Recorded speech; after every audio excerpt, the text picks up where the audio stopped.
pour cette nouvelle HVT.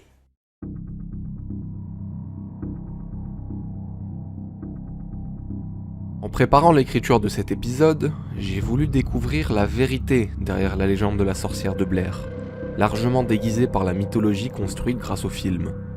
Je me suis dit qu'il y avait forcément une explication, une base solide documentée, pour que beaucoup de personnes encore aujourd'hui pensent les événements ou une partie de ces derniers authentiques.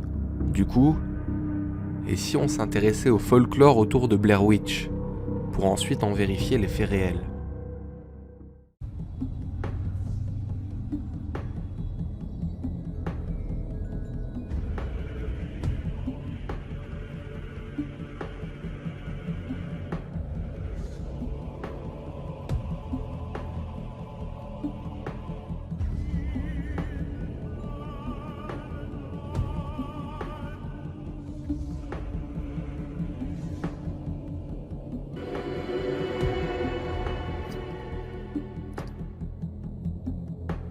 Le film de 1999 narre l'histoire de 3 étudiants en cinéma qui réalisent un documentaire sur la légende d'une mystérieuse sorcière qui vivrait dans la forêt de Blair.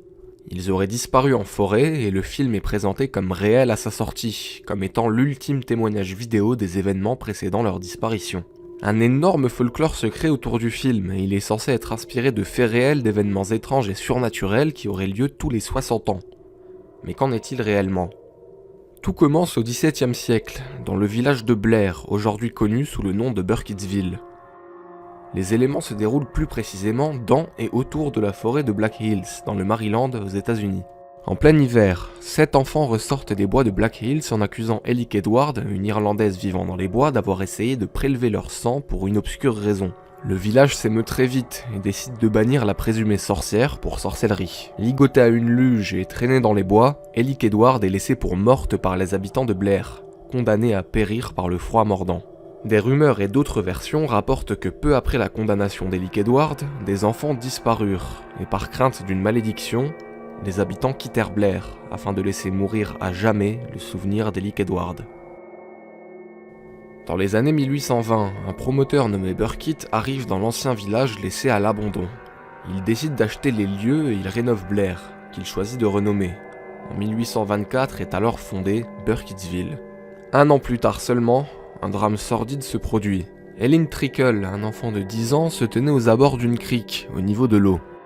12 témoins attestèrent alors qu'une main fantomatique surgit hors de l'eau pour tirer Eileen qui mourut noyée. Son corps ne fut jamais retrouvé, et d'étranges amas de branches bouchèrent l'eau, la rendant impropre pendant 30 jours. La présence d'énigmatiques figures de bois furent rapportées non loin du cours d'eau. 60 années s'écoulent. En 1886, une petite fille, Robin Weaver, s'égare dans la forêt de Black Hills. Elle y aurait rencontré une vieille femme dont les pieds ne touchaient pas le sol. La femme l'aurait conduit jusqu'à une maison au milieu des bois. Elle aurait fait descendre Robin au sous-sol, puis aurait disparu pendant plusieurs heures.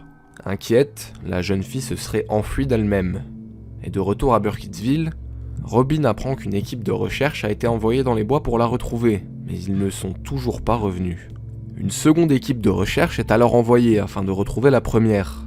Dans les bois, ils arrivent non loin de la crique et rejoignent une zone nommée Coffin Rock, dans laquelle ils découvrent un massacre de masse commis au nom d'un étrange rituel. Des corps nus, éventrés, attachés entre eux et mutilés avec de mystérieux symboles païens gravés sur leur peau. L'équipe prend peur et s'en va avertir le shérif, mais au retour du groupe, les corps ne sont plus là.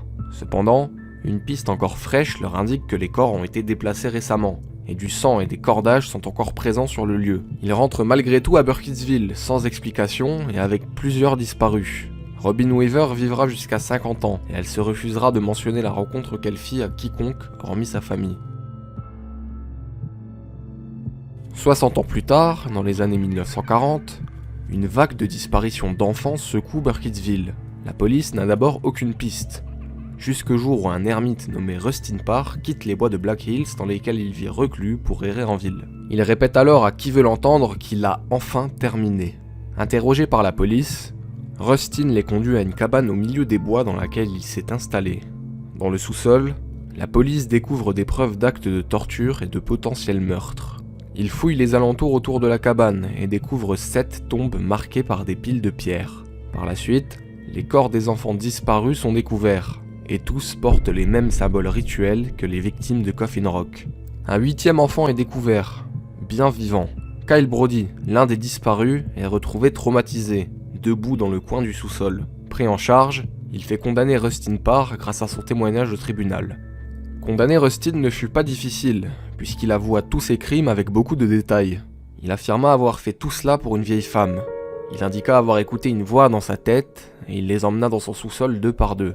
Il en faisait tenir un debout dans le coin du sous-sol, tandis qu'il assassinait l'autre, et ainsi de suite. Jusqu'à ce qu'après le 6e meurtre, la voix lui dit d'arrêter. Rustin Parr fut condamné à la mort par pendaison, et sa maison fut brûlée. Quant à Kyle Brody, il fut interné, et des enregistrements le montrent en train d'écrire le Transitus Fluvi, un alphabet occulte. Presque 60 ans plus tard, en 1999, un film intitulé Le Projet Blair Witch sort.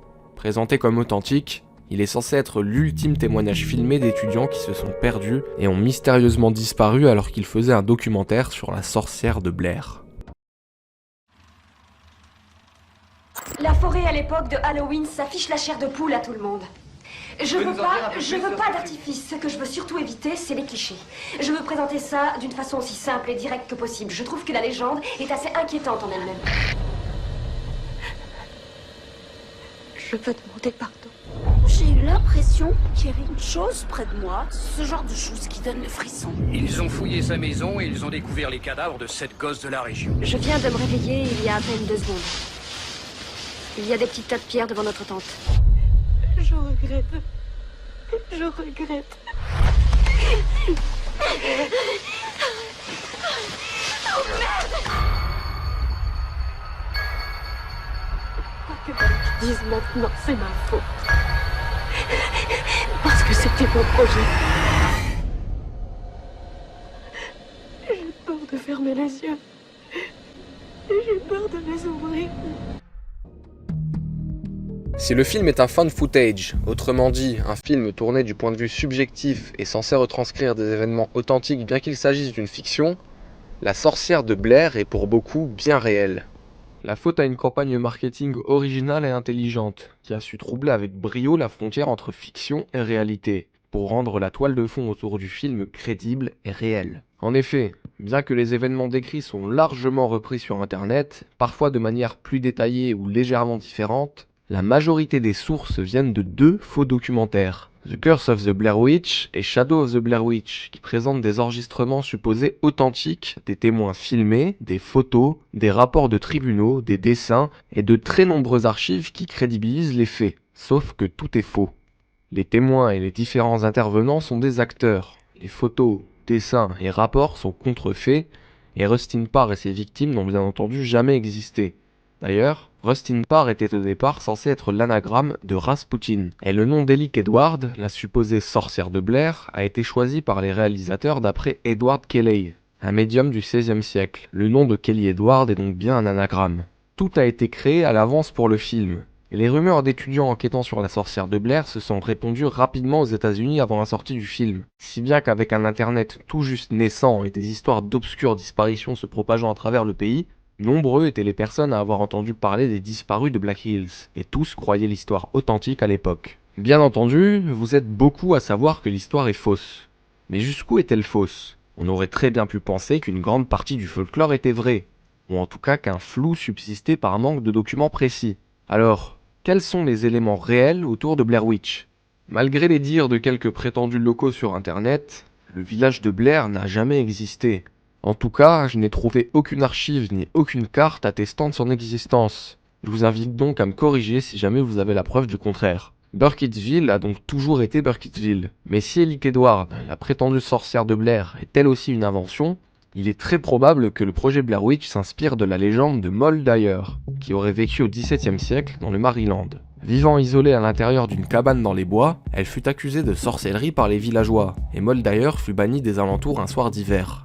Son corps fut retrouvé partiellement gelé sur une large pierre, semblable à celle de Coffin Rock.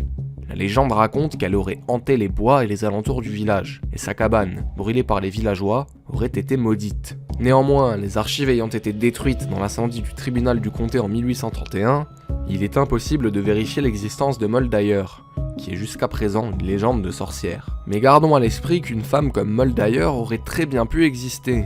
Et puis, la plupart du temps, et dans de nombreux cas ou procès de sorcellerie, les femmes un peu à l'écart, considérées comme sorcières, n'en étaient pas, mais elles étaient victimes de la paranoïa ambiante, et mises à mort injustement. Cependant, il existe aussi des cas documentés de véritables sorcières supposées, que l'on verra dans une autre vidéo. Voilà probablement la principale source d'inspiration du projet Blair Witch, la légende de la sorcière de Moldayer. Autrement dit, et jusqu'à preuve du contraire, les origines du projet Blair Witch ne reposent sur rien de concret. Tout n'est que fiction. Mais les gens continueront d'y croire, parce qu'ils veulent y croire. Voici comment se termine cet HVP. Donc je vous remercie à toutes et à tous d'avoir suivi cet HVP. N'hésitez pas à laisser des commentaires pour dire ce que vous avez pensé de cet HVP. À vous abonner si ce n'est pas fait. Et on se retrouve tous les vendredis à 18h sur la chaîne, ici même, de HVP, dans True Paranormal History. À la semaine prochaine.